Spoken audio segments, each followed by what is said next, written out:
2년왕 후 궁궐에서 사라졌다가 다시 돌아온 여인. 여러분, 오늘 제가 들려드릴 이야기는 조선시대 궁궐 안에서 실제로 일어난 한 여인의 기록입니다. 그녀는 왕비의 자리에서 쫓겨났다가 다시 돌아온 유일한 인물입니다. 역사는 그녀를 2년왕후라 부릅니다.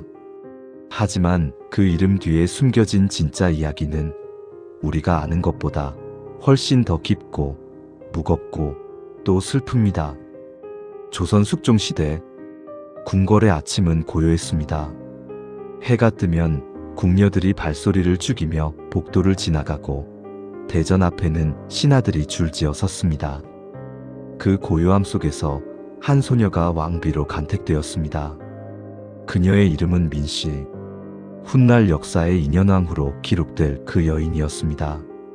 그녀의 아버지 민유중은 딸을 궁으로 보내기 전 단 한 가지만을 당부했습니다.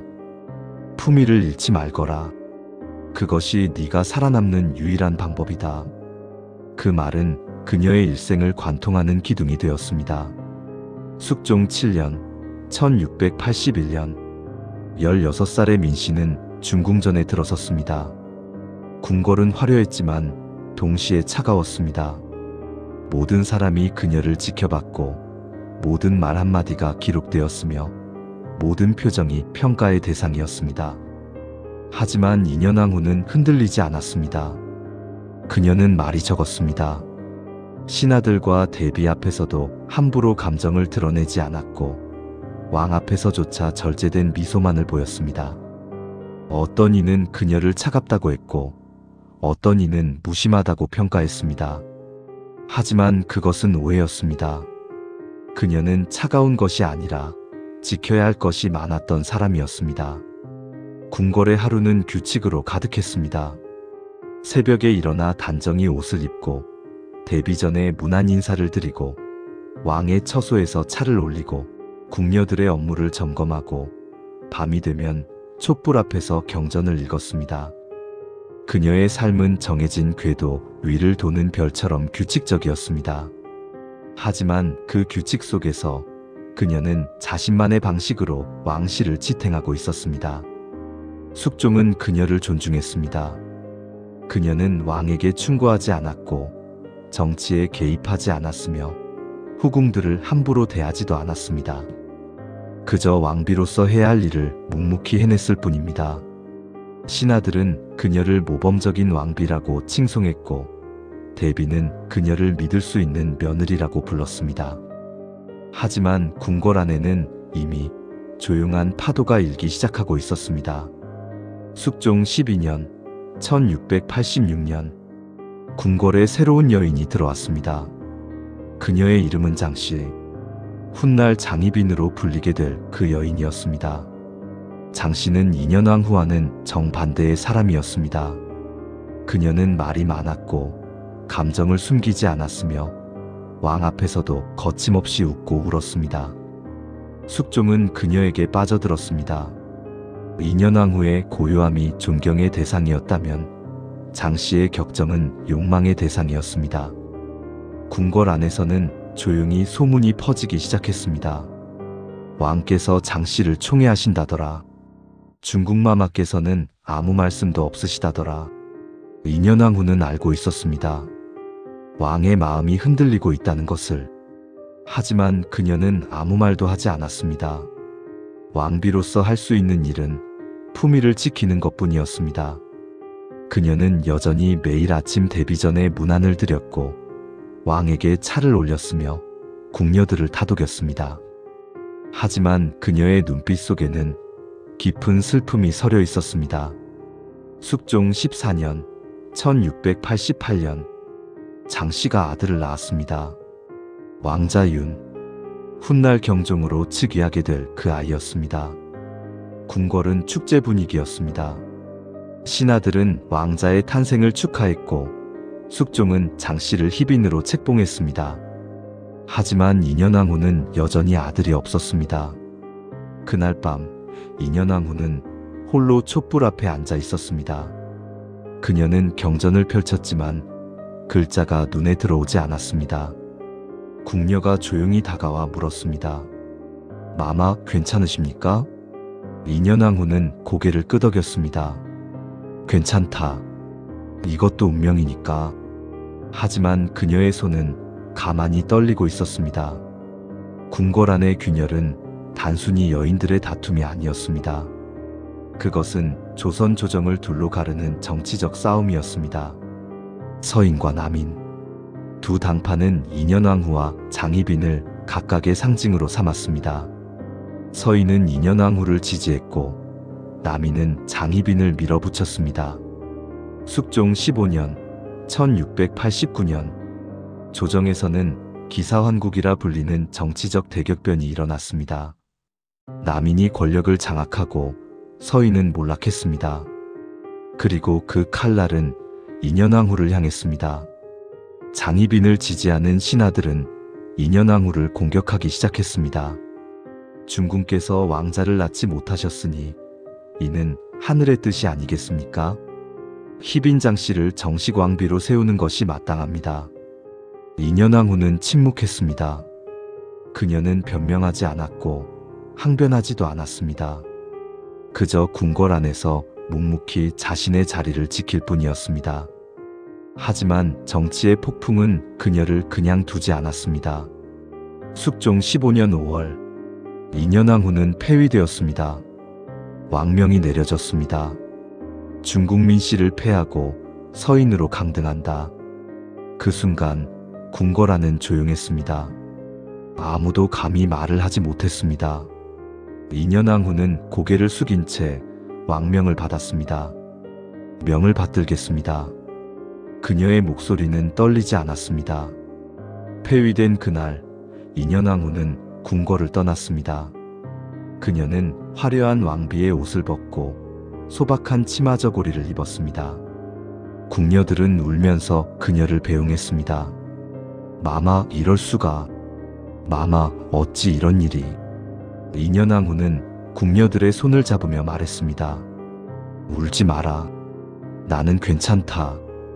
그리고 그녀는 마지막으로 궁궐을 돌아보았습니다. 햇살이 기와 지붕을 비추고 있었습니다. 그녀는 작은 미소를 지었습니다. 안녕. 그리고 천천히 걸어 나갔습니다. 인현왕후는 친정으로 돌아갔습니다. 그곳은 작은 집이었지만 조용하고 평화로웠습니다. 그녀는 매일 아침 마당을 쓸고 빨래를 하고 바느질을 했습니다. 궁궐에서는 할 수 없었던 평범한 일상이었습니다. 하지만 그녀의 마음은 편하지 않았습니다. 밤이 되면 그녀는 창가에 앉아 달을 바라보았습니다. 궁궐에서는 매일 밤 같은 달을 보았습니다. 하지만 그때의 달과 지금의 달은 왠지 달라 보였습니다. 그녀는 가만히 중얼거렸습니다. 나는 무엇을 잘못한 걸까? 하지만 대답은 없었습니다. 그러던 어느 날 집 앞에 촛불이 켜지기 시작했습니다. 처음에는 하나였습니다. 그리고 이틀 뒤에는 둘이 되었고 사흘 뒤에는 10개가 되었습니다. 백성들이 몰래 찾아와 촛불을 켜고 기도를 올리고 있었던 것입니다. 중국마마의 건강을 빕니다. 중국마마께서 다시 돌아오시길.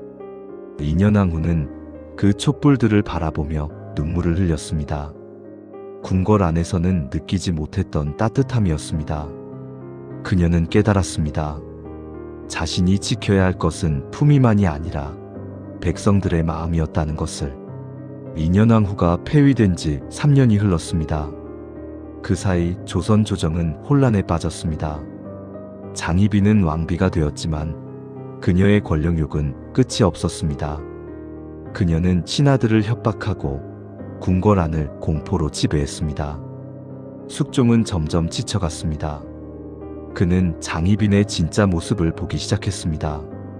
그리고 문득 인현왕후를 떠올렸습니다. 그녀의 고요함, 그녀의 절제, 그녀의 품위. 숙종은 신하들을 불러 물었습니다. 패비민 씨는 지금 어떻게 지내고 있는가? 신하들은 조심스럽게 대답했습니다. 소박하게 살고 계시옵니다. 백성들이 그분을 그리워하고 있습니다. 숙종은 고개를 끄덕였습니다. 그래, 그랬구나. 숙종 20년, 1694년, 갑술한국이 일어났습니다. 남인이 몰락하고 서인이 다시 권력을 잡았습니다. 그리고 숙종은 결단을 내렸습니다. 패비민 씨를 복위시키겠다. 조정은 술렁였습니다. 하지만 아무도 감히 반대하지 못했습니다. 그날 인현왕후에게 전갈이 왔습니다. 마마, 복위 명령이 내려졌습니다. 인현왕후는 한참 동안 아무 말도 하지 않았습니다. 그리고 천천히 입을 열었습니다. 그래, 그녀는 다시 궁궐로 돌아가야 했습니다. 복위 행렬이 한양 거리를 지나갔습니다. 백성들은 길 양옆에 늘어서서 인현왕후를 맞이했습니다. 어떤 이는 울었고 어떤 이는 절을 했으며 어떤 이는 손을 흔들었습니다. 중국마마께서 돌아오셨다.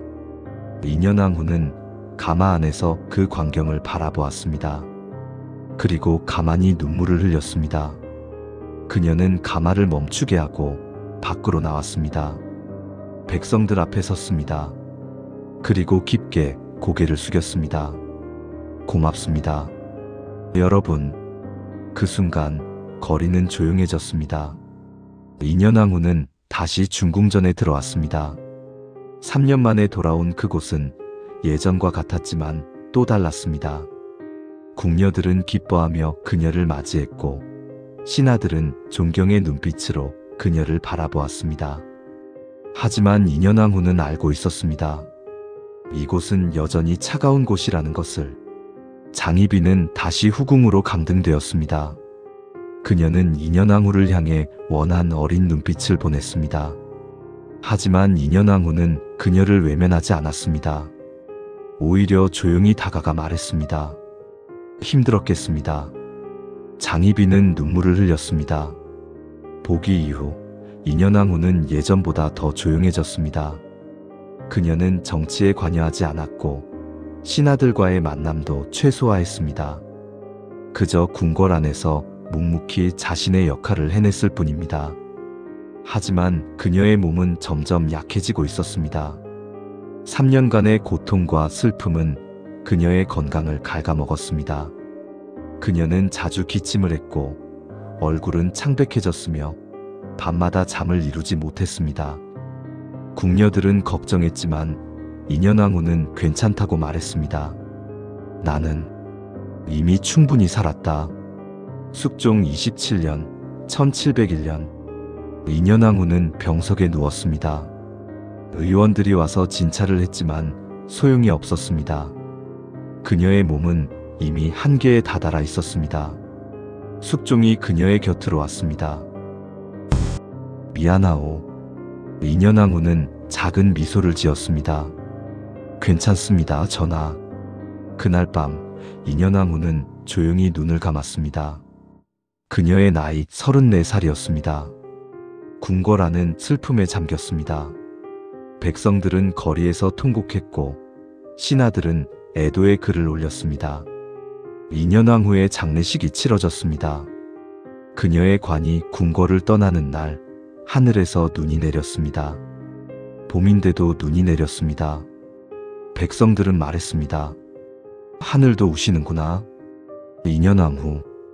그녀는 왕비의 자리에서 쫓겨났다가 다시 돌아온 유일한 여인입니다. 하지만 그녀가 남긴 것은 단순히 보기의 기록만이 아닙니다. 그것은 품이라는 이름의 유산이었습니다. 그녀는 고통 속에서도 증오하지 않았고 절망 속에서도 포기하지 않았으며 승리 속에서도 교만하지 않았습니다. 그녀는 그저 자신이 해야 할 일을 묵묵히 해냈을 뿐입니다. 역사는 그녀를 기억합니다. 그리고 우리도 기억해야 합니다. 진정한 힘은 권력이 아니라 품위에서 나온다는 것을. 인현왕후 민씨. 그녀의 이야기는 오늘도 우리에게 조용히 말을 걸고 있습니다. 품위를 잃지 말아라. 그것이 너를 지키는 마지막 옷이다. 역사 속 인물들의 진짜 이야기 매일 공개됩니다. 구독과 알림 설정 부탁드립니다.